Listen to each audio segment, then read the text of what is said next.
I am just a chronicler, and today I will help you sleep and relax. But before we begin, I would like you to tell me which city you are from and what time you are watching this. I will respond to those who comment. Now, subscribe to the channel, relax, and let's begin. Blood dripped from my nose onto the stone floor. My hands shook as I pressed them against the cold wall of the underground sanctuary. The chanting had started again. I could hear it clearly now, getting louder with each passing second. I am Brother Thomas. 3 months ago, the Order assigned me to guard this underground sanctuary beneath the remote fortress of St. Martin des Champs. I was 22, newly knighted, and proud to receive such an important duty.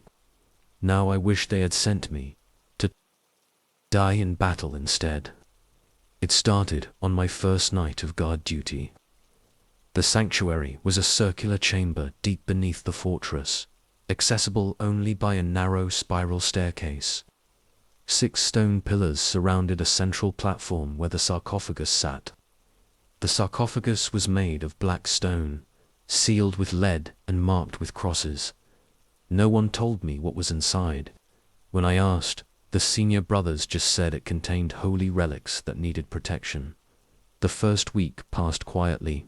I would sit on my wooden stool, torch burning in its bracket, and read from my prayer book.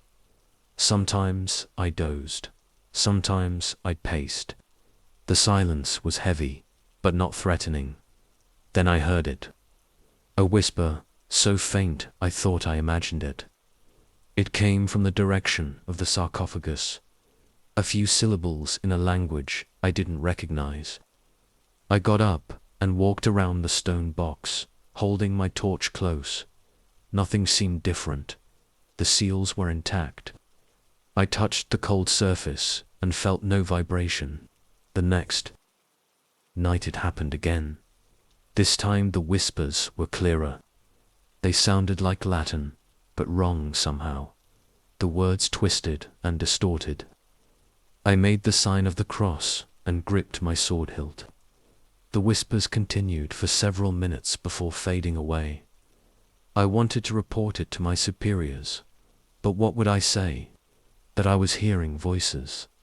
They would think I was going mad. Or worse, that I was unfit for my sacred duty. So I kept quiet and prayed harder. The whispers became a nightly occurrence. Sometimes they lasted minutes, sometimes hours. I started to distinguish individual voices in the chorus. Men, women, children, all speaking in that corrupted Latin. They seemed to be reciting something, the same phrases over and over. I stopped sleeping properly. Even during the day, lying in my narrow bed in the fortress above, I could hear echoes of those voices in my head. Dark circles formed under my eyes. My hands developed a constant tremor. Other brothers noticed and asked if I was ill. I blamed it on the cold and damp of the underground chamber. After a month, I started feeling watched. Not just during the chanting, all the time. Eyes boring into my back whenever I turned away from the sarcophagus. I took to sitting with my back against a pillar, sword drawn across my knees. Still, the feeling persisted. The chanting grew louder. What started as whispers became a low drone that filled the chamber. The voices spoke faster, more urgently. Sometimes they seemed to be arguing or fighting. Other times they joined in perfect harmony that made my teeth ache. I began to notice patterns in the stone floor, lines and swirls that seemed to shift when I wasn't looking directly at them. The shadows cast by my torch stretched and contracted in ways that defied natural law. The air grew thick and heavy, like breathing underwater. 6 weeks in, the physical symptoms started. Nosebleeds that wouldn't stop, splitting headaches, muscle spasms that left me gasping on the floor. Still I maintained my vigil. I was a Knight Templar. I had sworn an oath. The dreams were the worst part. Every time I managed to sleep, I saw the same thing. The sarcophagus lid slowly sliding open, revealing something rising from within. I always woke up before I could see what it was. But each time, the dream felt more real. I started finding scratches on my arms and legs when I woke up. 2 months into my duty, the voices started speaking directly to me. They knew my name. They knew things about my past that no one else knew. My sins, my secrets, my deepest fears. They promised to stop tormenting me if I would just open the sarcophagus. Just a peek inside, they said. What harm could it do? I resisted. I recited prayers until my throat was raw. I beat my head against the pillars to drown out their voices. I cut my palms with my dagger and let the pain anchor me to reality. Nothing helped. The other brothers definitely noticed something was wrong now. I had lost weight. My hair was going grey at the temples. I jumped at sudden movements and flinched away from human contact. They whispered about me when they thought I couldn't hear. But still, no one relieved me of my duty. Last night, everything changed. The chanting reached a fever pitch, dozens of voices howling in that twisted Latin. The shadows danced wildly in the torchlight. The patterns in the floor began to move and writhe. Blood poured from my nose and ears. That's when I saw it. A hairline crack appearing in the sarcophagus lid. Just the tiniest split in the lead seals. But it was enough. Black liquid began to seep out, thick as tar. It ran down the sides of the stone box and began spreading across the floor in geometric patterns. I should have run. I should have sounded the alarm. Instead, I found myself walking toward it, drawn by the voices that now filled my head completely. They weren't threatening anymore. They were welcoming, loving. They promised to show me truths that would shake the foundations of my faith. The crack widened as I approached. More black liquid poured out, forming a growing pool at my feet. My reflection in its surface showed someone I barely recognized. Gaunt, wild-eyed, aged beyond my years. But also transformed, enlightened. I reached for the lid. The voices rose in anticipation. My fingers touched the cold stone. That's where I am now. Blood dripping from my nose. Hands pressed against the wall. The chanting growing louder. The black liquid spreading across the floor. The crack in the lid widening. I know I should stop. I know opening the sarcophagus will unleash something terrible. But I can't resist anymore. I have to know. I have to see. My hands move to the lid. The voices reach a crescendo. The shadows writhe. The patterns in the floor pulse with dark energy. I lift. Light floods the chamber. Holy light, burning light, impossible light. The voices turn to screams. The black liquid evaporates. My eyes feel like they're melting in their sockets. Inside the sarcophagus is truth. Terrible truth. Truth that breaks minds and shatters faith. Truth about what really lies at the heart of everything we Templars believe. I try to look away, but I can't. The light fills me, burns through me, transforms me. I understand now. I understand everything. They'll find my body in the morning. They'll seal the sanctuary. They'll choose another guardian. The cycle will continue. But I'll be gone. Gone to a place beyond faith, beyond doubt, beyond sanity. Gone to where the voices live. This is my testimony, my confession, my warning. Some truths are meant to stay buried. Some relics are meant to stay guarded. But it's too late for me now. The lid is opening, the light is rising. The truth is, the manuscript ends here. Brother Thomas's body was found the next morning, kneeling before the unopened sarcophagus. His eyes had been burned from their sockets. The sarcophagus remains sealed. A new guardian has been appointed.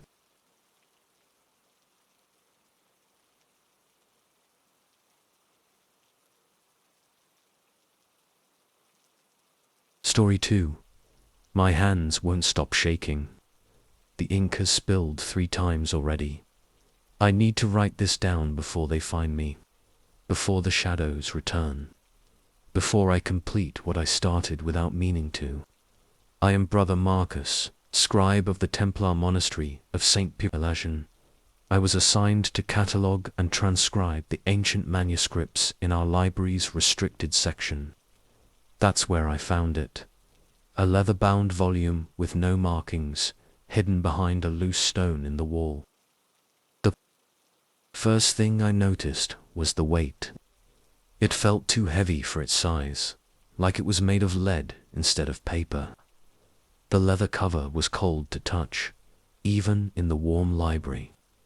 When I opened it, dust fell from the pages. The writing was in Latin, but the letters seemed to shift and change as I looked at them. I should have reported it immediately. That's what the rules required for any unauthorized texts.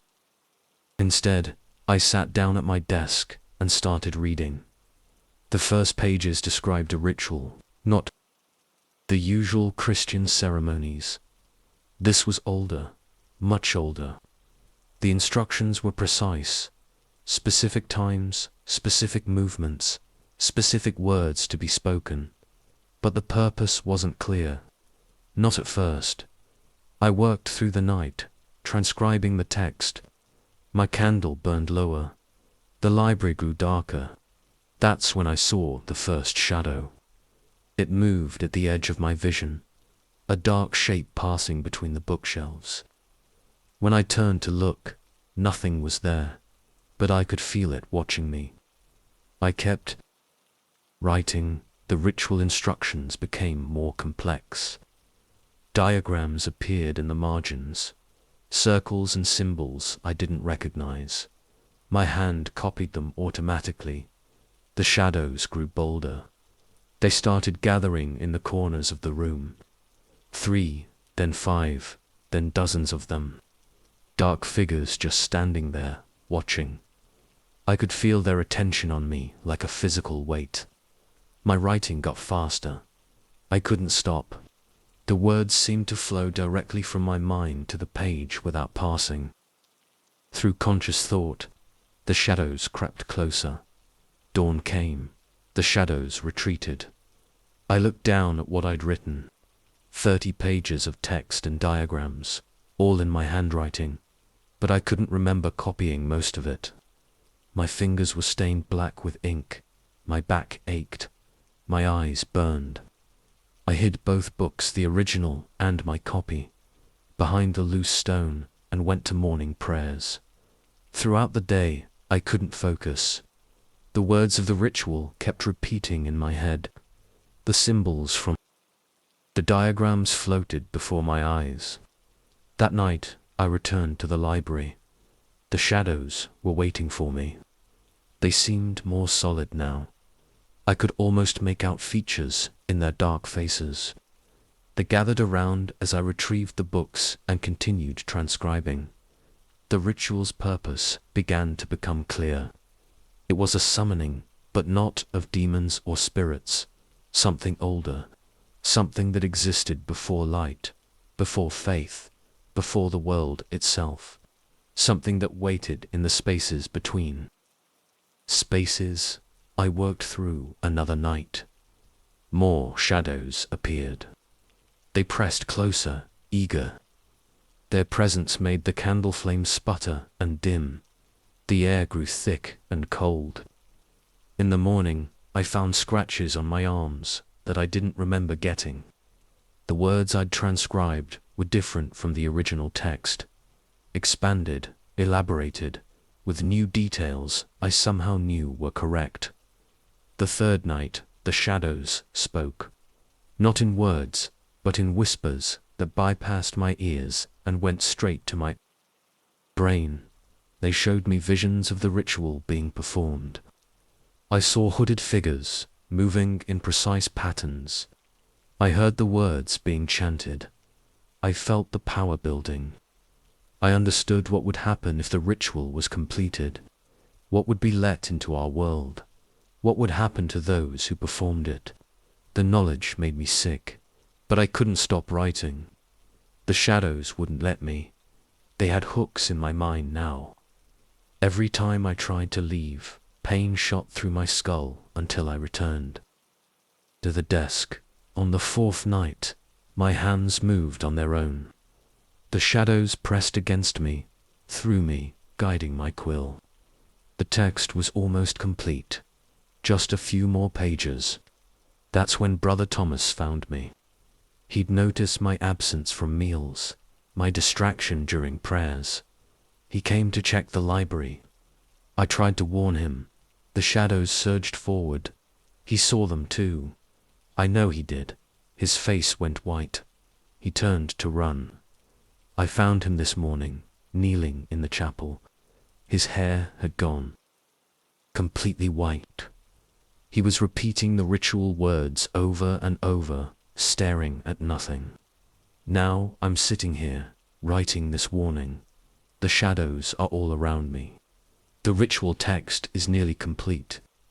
I can feel something building, a pressure in the air, a weight in my mind. Last night, in a moment of clarity, I checked the final pages of the original manuscript. There was a note there, written in a shaking hand. I thought I was transcribing the text.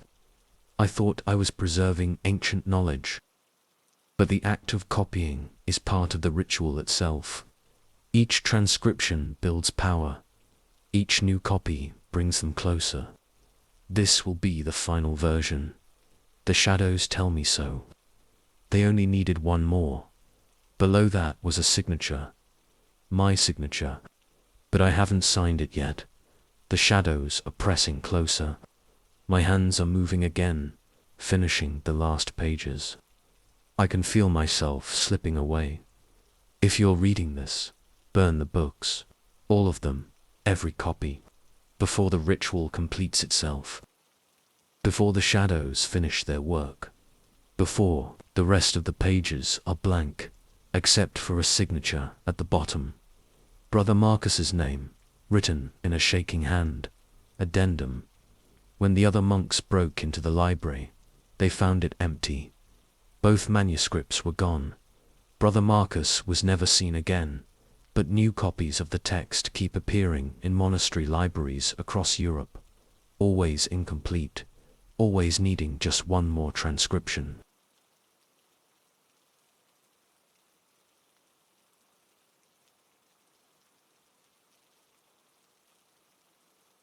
Story 3. I've served the Templar Order for 20 years. I've killed men in battle. I've seen friends die. I've faced death without flinching. But what I discovered last night in Commander Gerard's chambers has broken me. My name is Sir Robert de Day. I'm writing this account because I don't expect to live through the next day.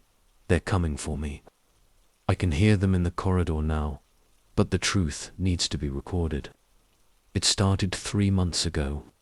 I was doing my regular inspection of the armory when I noticed something odd about Commander Gerard's sword. There was a symbol etched into the pommel. Not our usual Templar cross, but something else. Something older. The lines curved in ways that hurt my eyes to look at. I checked the other weapons in his rack. The same symbol appeared on all of them, hidden in places you wouldn't notice unless you were looking closely. Under the grip of his dagger, inside his shield rim, even carved into his armored joints. That night, during evening prayers, I heard something. A voice, barely audible, coming from the direction of the commander's private chapel. It wasn't Latin or French or any language I recognized. The sound made my teeth ache. I shouldn't have investigated. I should have minded my own business. But I'd fought beside Gerard for 15 years. If something was wrong, I needed to know. The next day, I started watching him. He spent too much time alone in his chambers. He missed prayers regularly, something he'd never done before, and the other senior knights seemed to be avoiding him. A week later, I found the first body. A novice knight, just 17 years old, hidden in an unused storage room. His chest was carved with those same symbols I'd seen on the weapons. The official story was that he'd deserted. I knew better. I started keeping a written record of everything I observed. Strange chants at midnight. Lights under the commander's door when he should have been sleeping. Knights entering his chambers. And leaving hours later with blank expressions and no memory of where they'd been. The symbols began appearing everywhere, scratched into door frames, drawn in the dust of unused rooms, painted in something dark and flaking on the underside of dinner plates. 2 weeks ago, my sword hands started shaking, just slightly at first, but it got worse every day. The tremors spread up my arm. My fingers went numb. When I checked my own sword, I found one of those symbols had appeared on it overnight. The other knights stopped talking to me. They turned away when I approached. In the dining hall, they left empty seats on either side of me, but I could feel them watching, always watching. The dreams started next. In them, I saw Commander Gerard standing at an altar, but not a Christian one. The altar was black stone, and it pulsed like a heart. He was speaking those words I'd heard through his door, and each syllable made reality ripple like water. I woke from these dreams with nosebleeds. My pillow was stained red every morning. My hair started falling out in clumps. Food tasted like ashes. Last night, I finally did it. I broke into his chambers while he was at evening mass. What I found, the walls were covered in those symbols, thousands of them, drawn in blood and black ink and substances I couldn't identify. They seemed to move when I wasn't looking directly at them. His desk held scrolls written in that strange language. The ink was still wet, though he hadn't been in the room. For hours, as I watched, the letters crawled across the page like insects. Under his bed was a trap door. The smell that came up from below was like rotting meat and burning metal. I heard chanting from deep underground, dozens of voices speaking in unison. But it was what I found in his private chapel that broke me. The cross had been inverted, but that wasn't the worst part. Behind the altar was a tapestry showing the true history of the Templar order. Not the version we're taught, but the real truth. We aren't soldiers of Christ. We never were. The order is older than Christianity, older than written history. We've worn many masks throughout the ages, taken many names, but our true purpose has always been the same. The symbols aren't just symbols, they're keys, unlocking something that was locked away centuries ago. Each one we carve, each one we paint or scratch or draw, weakens the barriers a little more. Commander Gerard isn't just practicing heresy, he's completing a ritual that was started before the pyramids were built.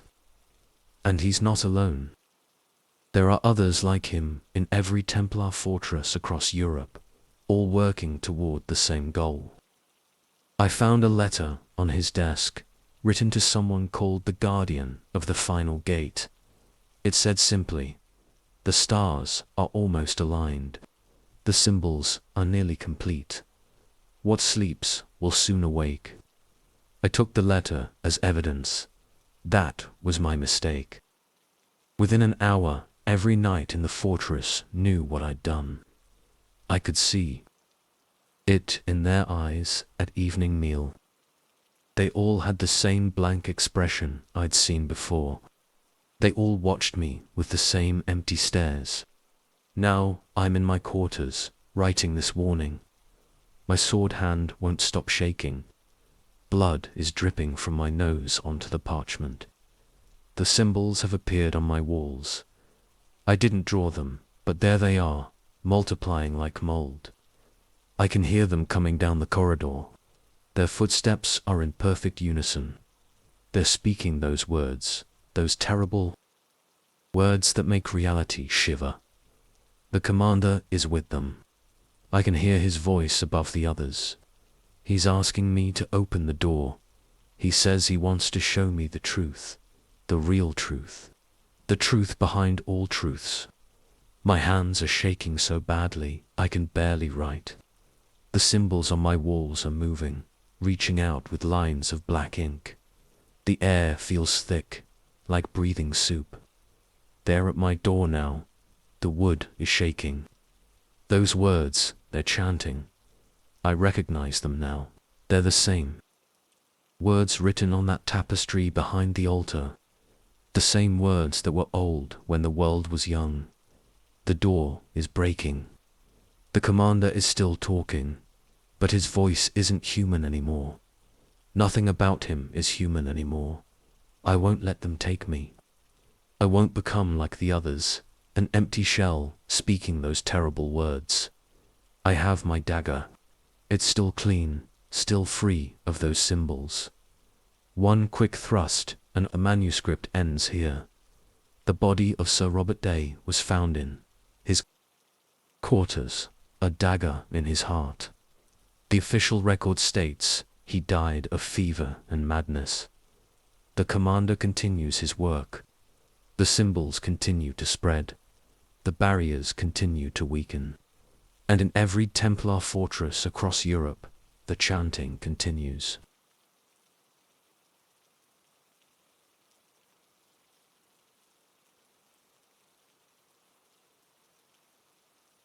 Story 4. The sand in my waterskin tastes like blood. My compass spins endlessly. We've been walking for 23 days in this desert, and the sun hasn't set once. I am Commander Philippe de Montfort, leader of this doomed pilgrimage, and I must record what happened before the dark figure returns. We left Jerusalem with 12 Templar knights and 40 pilgrims. The route to St. Catherine's Monastery was well established, a 14-day journey across the Sinai Desert. I'd led this pilgrimage 3 times before. The first sign of trouble came on day 3. The sun should have set, but it didn't. It hung at the same position in the sky, burning down on us hour after hour. The pilgrims grew restless. I checked my timepiece repeatedly. The hours passed, but the sun stayed fixed. By the end of what should have been the first day, 4 pilgrims had collapsed from heat exhaustion. We gave them water and set up camp, waiting for night. It never came. I consulted my maps. The landmarks didn't match what we were seeing. Mountains appeared where there should have been flat desert. Valleys opened up where no valleys existed on any chart. That's when I first saw the figure. It stood on a distant dune, completely black against the eternal sun, too tall to be human, too still to be alive. It raised one long arm and pointed to the east. I ordered the group to head west. 3 pilgrims disappeared that night. If you could call it night when the sun never set. We found their footprints in the sand, leading toward where I'd seen the figure. The tracks simply stopped in the middle of a dune. My second in command, Brother Jacques, suggested we turn back. I agreed. We turned around and walked for 6 hours. The landscape should have been familiar. It wasn't. Nothing matched our outward journey. The black figure appeared again, closer this time. I could see it had no face, just smooth black emptiness where features should be. It pointed east again. We lost 2 more pilgrims, then 3 knights vanished during their watch. Each time, there were footprints leading nowhere. Each time, the figure appeared afterward, pointing east. The water started to taste wrong, like metal, like blood, but we had to drink it. The sun kept burning. My skin blistered and peeled, then blistered again. On what my timepiece said was day 12, Brother Jacques went mad. He started screaming about sins and judgment. He ran toward the figure before anyone could stop him. We found his sword and armor in the sand. Nothing else. The pilgrims began whispering that this was divine punishment, that we were being judged for our sins, that the figure was an angel of justice. I didn't believe it until the dreams started. Every time I closed my eyes, I saw myself standing in a great hall. Shadows sat in judgment around me. The black figure stood in the center, pointing at me, and I remembered the village we'd raised 5 years ago. Not fighters, just peasants, who wouldn't pay their tithes. I ordered the buildings burned. People died screaming. In my dreams, I heard those screams again. The figure showed me each face, each death, over and over. When I woke, more pilgrims were gone. More footprints led to nowhere. The figure stood closer. By day 16, we had 6 knights and 12 pilgrims left. The water ran out, but the blood-tasting liquid kept refilling our skins. The sun kept burning. My compass spun wildly. Brother Thomas confessed to me that he was seeing his own sins in his dreams. The peasant girl he'd assaulted, the merchant he'd robbed, the companion he'd betrayed. He disappeared that night. His footprints led east. One by one, the others confessed their sins to me. One by one, they vanished. Each time, the figure drew closer. Now, I'm alone. My water skin fills itself with blood-flavored liquid. My skin burns and heals and burns again. The sun hasn't moved in 23 days. The figure stands at the edge of our camp now.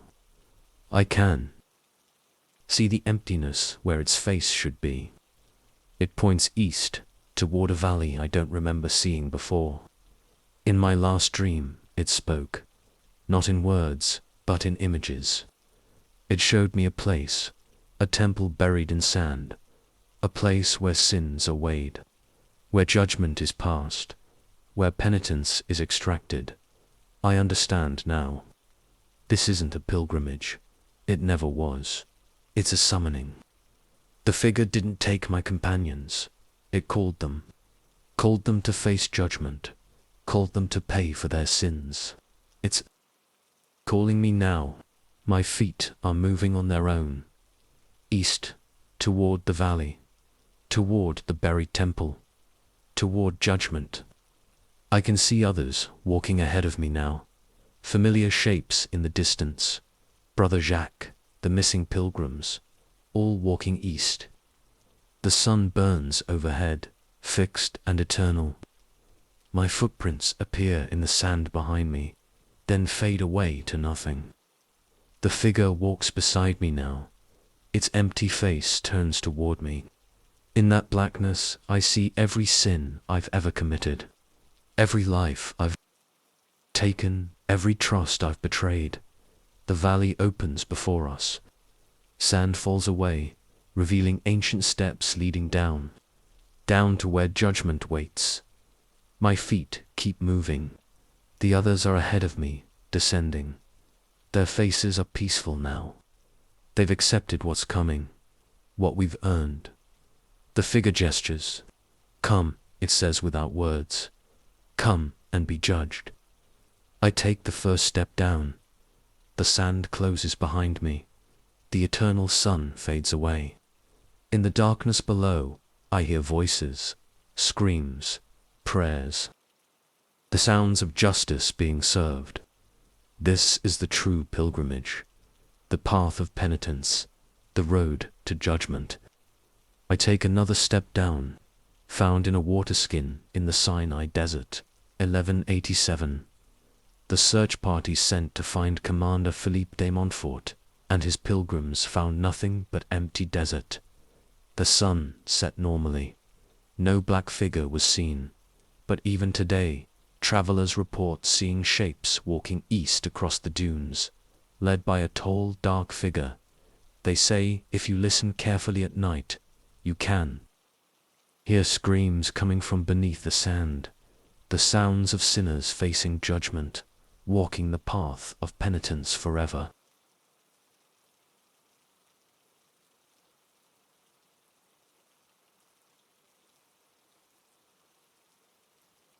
Story 5. I haven't slept in 6 days. Every time I close my eyes, I see the hooded figure on the tower stairs. My hands shake as I write this. The other guards think I'm mad. Maybe I am, but I know what I've seen. I am Sergeant Michel Dupont of the Templar Order, assigned to guard the northwest tower of Chateau d'E. 3 weeks ago, we received reports of Saracen scouts in the area. Commander Laurent doubled the guard rotations. He assigned me to the midnight watch. The northwest tower is the tallest in the chateau. 273 steps to the top. I've counted them every night. The stairway spirals up through darkness. 3 arrow slits let in moonlight. The steps are worn smooth from centuries of boots. My first week of guard duty was quiet. I would climb the steps at midnight, relieve Brother Antoine, and stand watch until dawn. 6 hours of listening to the wind and watching the countryside. Nothing unusual. Then came the night of the new moon. Total darkness.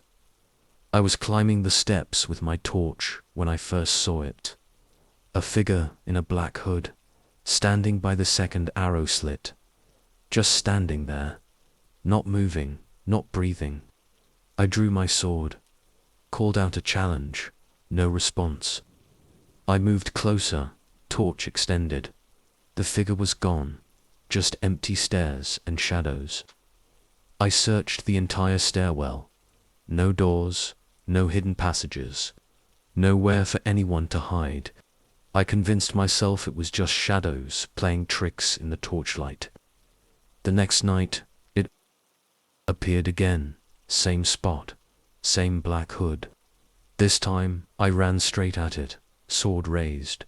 My blade passed through empty air. The figure vanished. But I felt something when I passed through that spot. A cold that went straight to my bones. I reported it to Commander Laurent. He listened, face neutral, then assigned another guard to search the tower with me. Brother Gabriel and I found nothing. He wrote in his report that the tower was secure. The commander suggested I was overtiered, but it kept happening. Every night, the figure appeared. Sometimes by the second arrow slit, sometimes by the third, sometimes at the very top of the stairs. Always in that black hood, always silent, always watching. I started having trouble sleeping during the day. Every time I closed my eyes, I saw that hooded shape. My appetite disappeared. My hands developed a constant tremor. Other guards noticed. They whispered when I passed, started taking different routes to avoid me. Even Brother Antoine would rush past me during shift changes, barely making eye contact. A week ago, the figure spoke. I was at the top of the tower, near dawn. It appeared suddenly beside me. From beneath the hood came a whisper. "You're not ready yet." I scrambled away, drawing my sword. My foot caught on the parapet. I nearly fell. When I looked back, the figure was gone. The next night, it appeared on the stairs again. This time, it spoke a name. Sister Marie-Claude. I didn't recognize the name. The figure vanished. Before I could respond. In the morning, I searched the chateau records. Sister Marie-Claude was a nun who lived here 300 years ago. She disappeared one night while walking the tower stairs. They never found her body. That's when the screaming started. Every night now, I hear it echoing up the stairwell. A woman's voice, distant and desperate. It starts at midnight and continues until dawn. None of the other guards seem to hear it. 4 days ago, I found scratches on the walls. 3 parallel lines carved deep into the stone. They weren't there during my previous shift. New scratches appear every night. They form patterns that make my eyes hurt. The figure appears more frequently now, multiple times each night. Sometimes I see it in several places at once. By each arrow slit, at the top of the stairs, behind me, in front of me. Always watching, always silent, except for those whispered words. You're not ready yet. Last night, everything changed. I was at my post, fighting to stay. Awake, the screaming had been particularly loud. My hands wouldn't stop shaking. The figure appeared directly in front of me, closer than ever before. The hood was empty, completely, impossibly black. It reached out with hands made of shadow. Now you're ready, it whispered. I ran down all 273 steps. Found Brother Gabriel on patrol and begged him to check the tower with me. He agreed, probably to humor me. We climbed the stairs together. No figure, no scratches. On the walls, no screaming. But when we reached the top, Brother Gabriel looked at me strangely. He asked who I'd been talking to during my shifts. Said the other guards had heard me having conversations with someone in the tower. Said I'd been seen standing for hours, speaking to empty air. I told him everything. The figure, the screams. Sister Marie-Claude. He listened, face growing increasingly concerned. Then he told me something that made my blood freeze. There were no records of a Sister Marie-Claude. He'd been stationed here for 20 years and had never heard that name. But he had heard of another guard 30 years ago who reported similar experiences. A figure in a black hood, whispered conversations. That guard disappeared during his shift. They only found his sword, lying at the bottom of the stairs. Brother Gabriel recommended I ask to be relieved of tower duty. Said I should see the monastery physician. He was worried about me. I'm writing this now, sitting at my post. At the top of the tower, dawn is still hours away. The screaming hasn't started yet, but it will. The scratches on the wall are moving, forming new patterns. The figure has appeared 4 times already tonight. Each time it's been closer. Each time the hood has been darker. My sword lies useless beside me. My torch is burning low. My hand shakes so badly I can barely hold this quill. I know I should leave. Ask for reassignment. See the physician. But I can't. Something holds me here. Something wants me here. The figure just appeared again. It's standing right beside me as I write. The hood is turned toward my face. Those shadow hands are reaching. You're ready, it whispers. Sister Marie-Claude is waiting.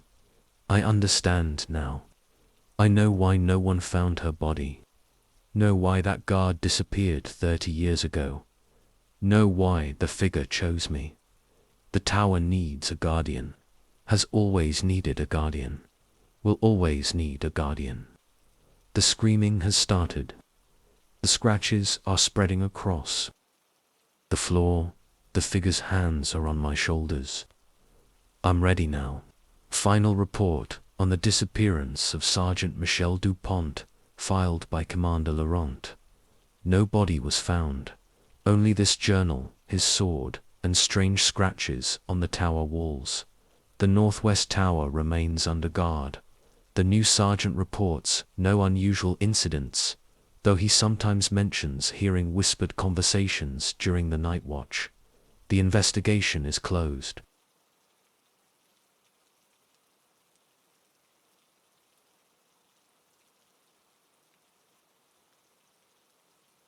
Story 6. The blood won't wash off my hands. It's not real blood. There are no cuts, no wounds. But I can feel it, wet and sticky, just like the day I killed that merchant. His voice whispers from the walls now, along with all the others. I need to write this down before they come for me.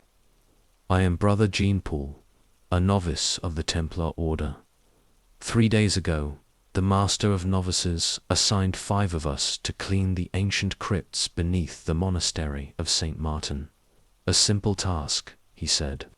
Sweep away the cobwebs, clear out the debris, maintain the dignity of our deceased brothers. The crypts stretch for half a mile underground. Row after row of stone corridors lined with burial niches. Some hold bones, some hold preserved bodies, some are empty, waiting for future occupants. Brother Michel led our group. The youngest of us, at 16, Brother Thomas, carried the torch. Brothers Antoine and Stephen brought the brooms and buckets. I brought the ledger to record any damaged tombs. The first hour passed normally. We worked our way through the outer chambers, sweeping and cleaning. The air was stale. Water dripped somewhere in the darkness. Our footsteps echoed on the stone floor. Then Brother Thomas heard it, a whisper coming from one of the wall niches. He thought someone was trapped inside. We all heard his name, clear as day. Thomas, Thomas. We checked the niche. Empty, just dusty stone. We told him it was just the wind in the tunnels, but there was no wind down there. Number, draft, no movement of air at all. The whispers continued as we worked deeper into the crypts. More voices, different names. Each of us heard someone calling to us, someone we knew, someone who shouldn't be there. I heard my mother's voice. She died when I was 12. But there she was, whispering from the walls. Jean-Paul, tell them what you did. Tell them about the merchant. My hands started shaking. I dropped my ledger. The others looked at me strangely. They couldn't hear her voice. They only heard their own whispers. Brother Michel heard his old commander, the one who died in his arms during the siege of Acre. Brother Antoine heard his sister, dead from fever last winter. Brother Stephen heard his first victim, a Saracen scout he'd killed in ambush. Only Brother Thomas heard nothing at first. He was too young to have ghosts, too innocent to have deaths on his conscience. But that changed. We pushed deeper into the crypts. The whispers grew louder, more insistent. They weren't just calling our names now. They were telling our secrets, listing our sins. My mother's voice told everyone how I'd stabbed the merchant for his purse before I joined the order, how I'd left him bleeding in an alley, how I'd never confessed. Michel's commander described how Michel had abandoned his post, leaving 20 men to die. Antoine's sister revealed how he'd stolen her dowry before she died. Stephen's victim detailed every thrust of the knife, every moment of pain. We wanted to leave, to run back to the surface. But the whispers drew us forward, deeper and deeper into the darkness. The torch grew dimmer. The air grew thicker. Then we reached the lowest chamber, a circular room with a well in the center. Black water, still as glass. And that's when Brother Thomas finally heard his whispers. They came from the well. Voices of people who weren't dead yet. People he would kill. Future victims. Future sins. A whole life of violence and death laid out in whispered prophecy. He screamed. dropped the torch. It sizzled out in a puddle, leaving us in total darkness. I felt something wet on my hands. Sticky, warm. The merchant's blood, fresh as the day I spilled it. Michel gasped. He was wearing phantom armor, crushed and bloody from the siege. Antoine felt his sister's dowry coins, burning hot in his pockets. Stephen's hands held the knife again, dripping with his victim's blood. And Thomas saw what he would become. His future victims reached up from the well. With rotting hands, they wanted to show him his destiny, show him up close. He ran, we all ran, back through the dark corridors. The whispers followed. Every niche, every tomb, every stone in the wall held a voice now.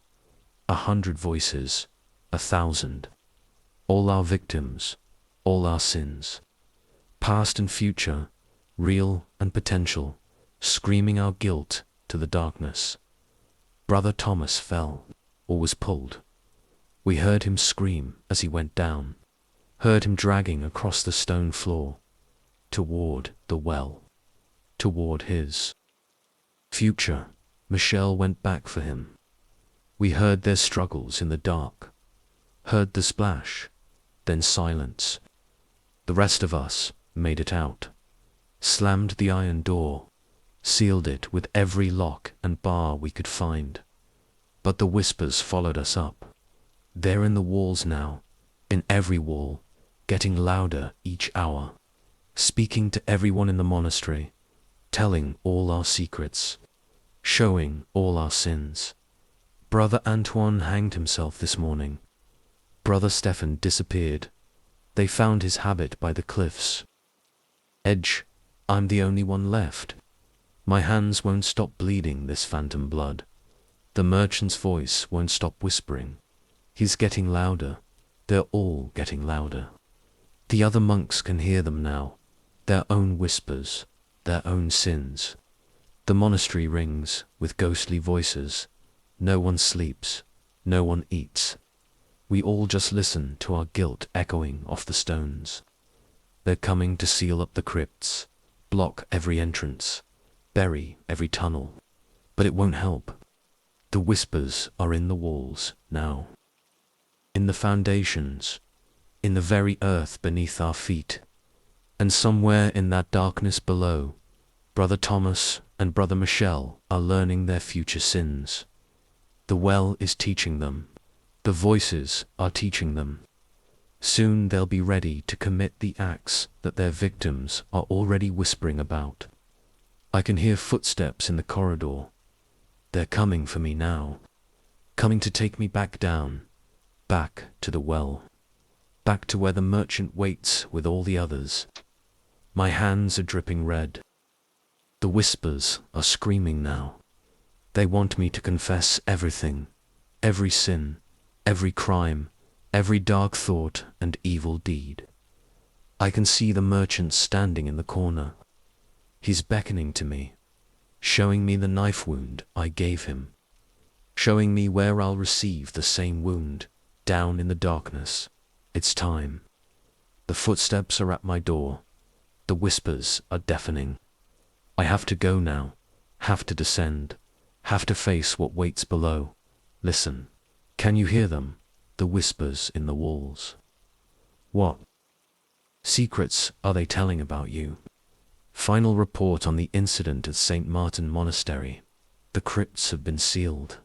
The bodies of brothers Thomas and Michel were never recovered. Brother Jean-Paul disappeared during the investigation. The monastery has been abandoned due to reports of voices in the walls. Local peasants say they can still hear whispers coming from the ruins at night. They say the voices know their secrets, their sins, their futures.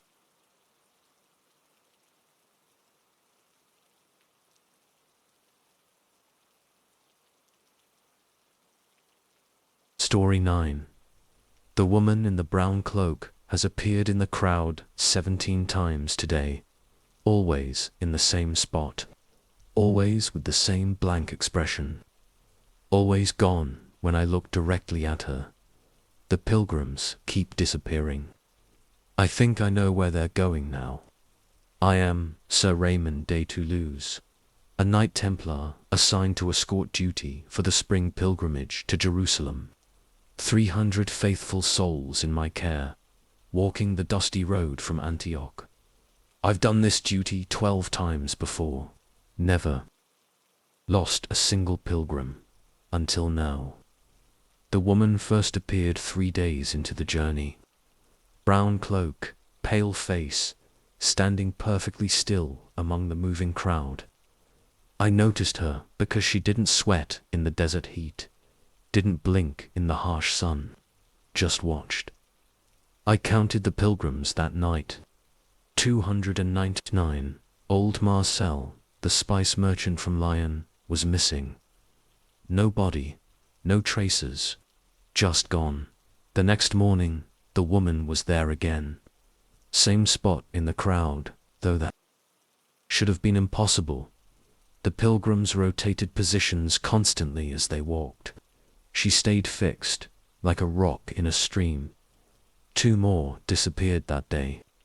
A young mother from Provence, a priest from Bavaria.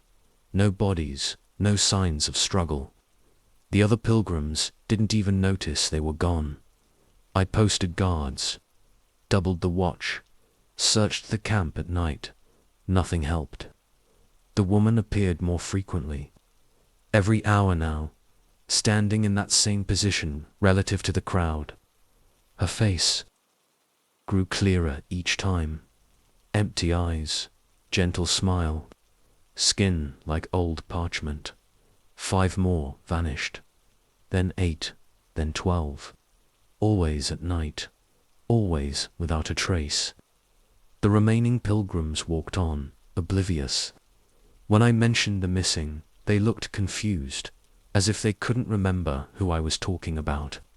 I stopped sleeping, watched the crowd constantly, counted and recounted. The numbers kept dropping, and she kept appearing. Last night, I saw where they went. I was walking the camp perimeter. The woman stood at the edge of the firelight. But this time she moved, beckoned to me, led me into the darkness. A line of figures walked through the night. All the missing pilgrims, but wrong somehow. Transparent, walking in perfect unison, following something I couldn't quite see.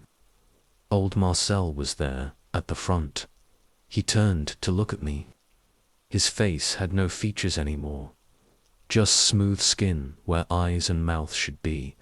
I ran back to camp, spent the rest of the night watching, counting. 20 more disappeared. The woman appeared 20 times, once for each missing pilgrim, always watching, always waiting. Now I understand. She's not taking them. She's showing them their path.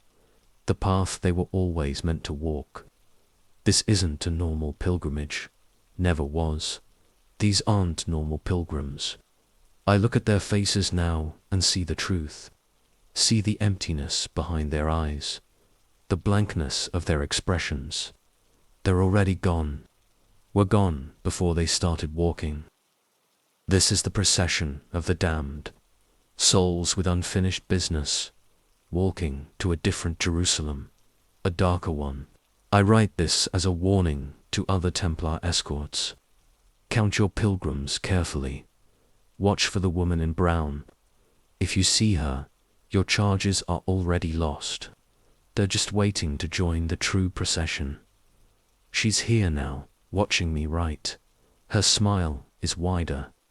Her eyes are holes into nothing. The pilgrims are disappearing faster, fading like fog in the sun, growing transparent. I can see the desert through their bodies. Soon they'll all be gone. Soon they'll all walk the night road to dark Jerusalem, and I'll be alone in the desert with her. Unless she's beckoning again, showing me things in her empty eyes, truths about myself, about my own unfinished business. Maybe I was never meant to be their escort. Maybe I was always meant to join the procession. The remainder of the manuscript is blank. Sir Raymond de Toulouse and his entire pilgrimage of 300 souls disappeared in the desert. None of them ever reached Jerusalem. But travelers in those lands report seeing a long line of transparent figures walking by moonlight, led by a woman in a brown cloak. Those who look too long at the procession find themselves walking too, their feet moving against their will, their faces growing smooth and blank.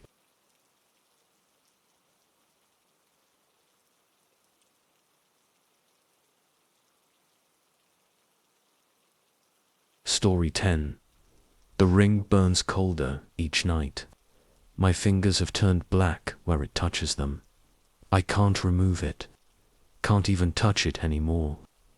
The symbols on its surface keep changing, showing me things. Showing me what happened to the others.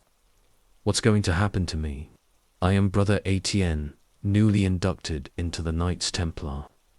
2 weeks ago, during my initiation ceremony, the Grand Master presented me with a silver ring. An ancient tradition, he said. A mark of brotherhood.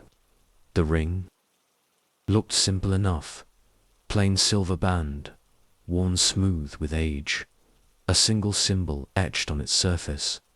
Not our usual cross. Something older. Something that made my eyes hurt to look at directly. The first night, I dreamed of a courtroom. Black-robed figures sat in judgment. Their faces were hidden in shadow. They spoke in a language I didn't recognize, but somehow understood. They were discussing my sins, not just the ones I'd committed, the ones I would commit, the ones I was destined to commit. I woke with my sheets soaked in sweat. The ring felt colder than ice on my finger. The symbol had changed. The lines had shifted, forming a new pattern. As I watched, they moved again, like snakes made of silver. I tried to remove the ring. It wouldn't budge. The skin around it had turned grey and numb. In the monastery archives, I searched for records of the ring. Found mentions of other brothers who had received similar rings over the centuries. All had disappeared mysteriously. Brother Thomas, 1187, vanished from his bed, leaving only a black handprint on the wall. Brother Michel, 1205, found babbling about a dark court, his hands completely black, disappeared the next day. Brother Guillaume, 1238, wrote extensively about changing symbols before walking into the sea. Dozens more cases, all the same ring, all the same pattern of disappearance. The dreams got worse. Each night, the court reviewed more of my future, showed me things I would do. Horrible things. Things that made me wake up screaming. The blackness spread up my hand, past my wrist. The flesh felt dead, but I could still move it, still feel everything with terrible sensitivity. Other brothers started avoiding me. They could sense something wrong, something unclean. In the dining hall, they left empty seats around me. In the chapel, they kept their distance. The ring grew colder. The symbols moved faster. Sometimes they formed pictures, faces of people I would hurt, places I would destroy, deeds I would commit in the name of faith.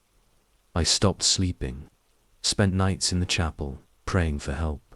The symbols just moved faster. The blackness crept higher. Last night, I saw the full truth. The ring showed me everything. It's not just a ring. It's a key, a lock, a chain. Centuries ago, the first Templars found something in Jerusalem, something that needed to be contained. They forged 9 rings from silver they found in Solomon's temple, rings that could bind, rings that could seal. But the rings needed anchors, living anchors, Nights whose future sins were dark enough, deep enough, to power the binding. The court isn't judging me, it's measuring me, weighing my potential for evil, seeing if I'm worthy to be a seal. The blackness has reached my shoulder now. The symbols don't even pretend to be simple lines anymore. They show me visions constantly, horrors past and future. I understand why the others disappeared. The rings took them, used them, added their darkness to the seals. Whatever we bound beneath Jerusalem is trying to break free. The seals are failing. The rings are hungry for new anchors. My arm is completely black now. Dead flesh that somehow still moves, still feels. The cold has reached my heart. The symbols are showing me the chamber below Jerusalem, showing me what waits there, what tries to wake. I know what I have to do. The others knew too. That's why they disappeared, walked into seas, into shadows, into whatever dark places the rings led them. Better to be taken, better to become a seal, better to add my darkness to the binding than let that thing wake up. The ring burns colder than ever. The blackness creeps up my neck. The symbols show me where to go, how to open the way, how to make my darkness useful. This is my last entry, my last warning. If they offer you a ring, run, no matter what they say about tradition, no matter what they say about brotherhood. The seals must be maintained. The anchors must be replaced. The binding must hold, and the rings must feed. Found in Brother Etienne's empty cell. The parchment is ice cold to the touch. The ink appears to move when viewed directly. The ring was never recovered. The tradition continues. The seals hold, for now.